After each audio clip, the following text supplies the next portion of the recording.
خونه‌های تاریخی حال و هوای دیگه‌ای داره. از تهران که به سمت کاشان بریم فکر کنم یکی از خونه‌های تاریخی دیدنی که تو راه می‌بینید همین خونه باشه.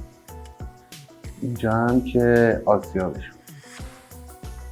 بریم ببینیم بقیه‌اش چه خبره.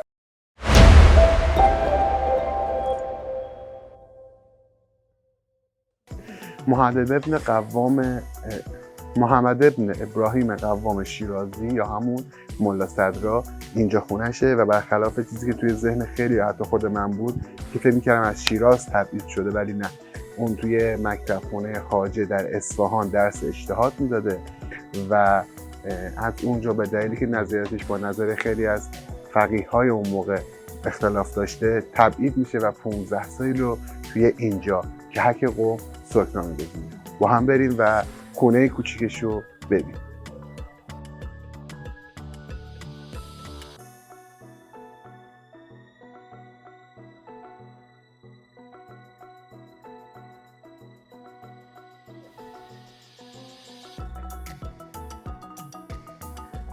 جالبش این بود که ملا صدرا توی زمانی که تبعید بود خیلی تلاش کرد و به حوزه‌های دیگه رفت برای تدریس، اما هر جا رفت اون رو بعد این مدتی بیرون کردن یا مرتد اعلام کردن. همه چی پیش رفت تا اللهوردی خان حاکم دوره صفوی شیراز به ملا صدرا نامه‌ای زد و اون رو به شیراز دعوت کرد تا مجدداً به تدریس ادامه بده.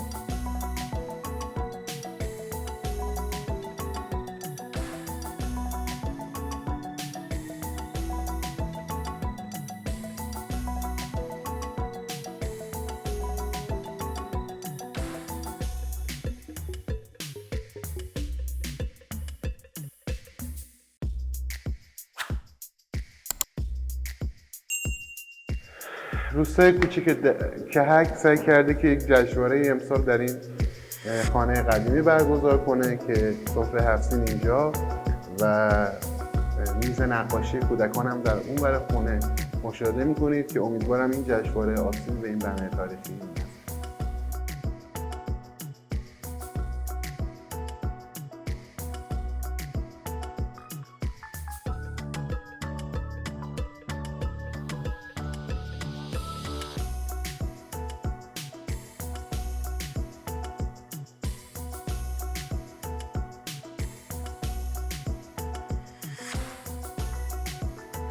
اما اللهوردی خان اختیار تدریس رو کلا به ملا صدرا واگذار کرد و بهش اختیار داد که هر درسی که میخواد در این مدرسه تدریس کنه تا این ساخت و سازش تموم بشه که بعدها به مدرسه خاننامی معروف شد. متاسفانه اللهوردی چشم از جهان بست.